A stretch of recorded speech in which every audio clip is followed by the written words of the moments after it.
And we can have those different types, and we'll discuss them soon. But I want to show you a little bit of the developmental stage of how tongue function makes our form different.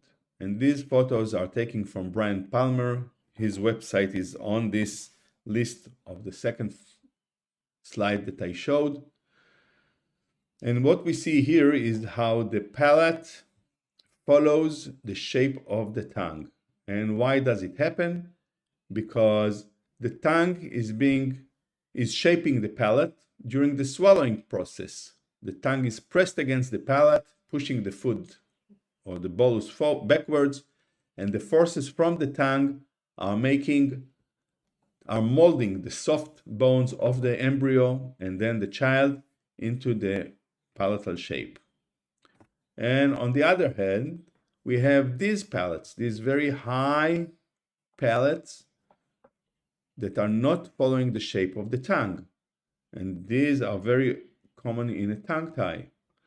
And if we compare those two babies, you can imagine that this one will have better breastfeeding because the tongue will be, the nipple will be placed in the right place.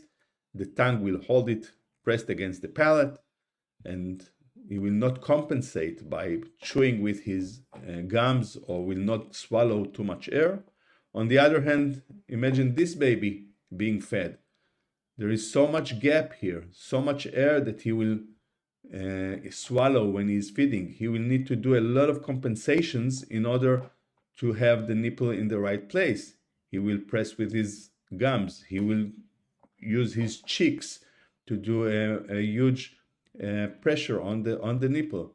And he will probably hurt the mother and will be inefficient. So both babies born the same day, one will be breastfed good, the other one will have a lot of issues and probably will be headed on the bad tracks towards oral dysfunction. And where should the tongue be? It should be up on the palate, supporting the palate, expanding it. And when the tongue is down, we will see that the pressure from the lips and from the cheeks on the side are not being met by the pressure from the tongue from the inside, and we will have this crossbite. And what we always want to promote is nose breathing when the child has the tongue up to the palate is nasal breathing. When the tongue is down, is most probably mouth breather. And this is very crucial for the development of the face and for the function of the whole breathing, developing issues. Another thing from Brian Palmer is the relations between the palate and the airway, because the top of the palate is actually the floor of the mouth, and these are the nasal airways. And when the tongue is not being pressed up here, like we saw in the previous slide, the palate is being lifted. It's very high and narrow, and it comes on the expense of the nasal airway. So we will have smaller nasal airway, which makes nasal breathing even worse. So the relations between the tongue position and breathing is quite crucial, and the size of the palate. One thing, Roy Fura from Israel, who attended that meeting and he passed away a few years ago, he said, well, when the tongue is not on the palate and the palate is narrow, what happens with the nasal septum? The nasal septum most probably will become deviated. And he describes two cases of narrow palate. One is when the palate is being pushed up, and the other one is when the palate is being pushed this way, sideways, and we will have some kind of a bump inside the palate, something like that, or actually it looks more like this. This is the vomer, the nasal septum. The question is whether this one will be deviated or not, was not answered yet. We are trying to do a research to find out if it's more deviated when the palate is when the vomer is being penetrating the palate or the oral cavity, or when it is very high palate and narrow. And these are all kinds of narrow palates.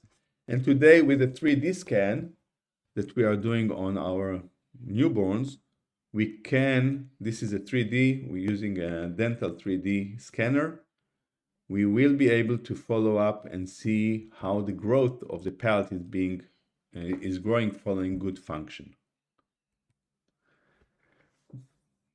Professor John Mew from England shows this diagram that relates the position of the tongue to the malocclusion.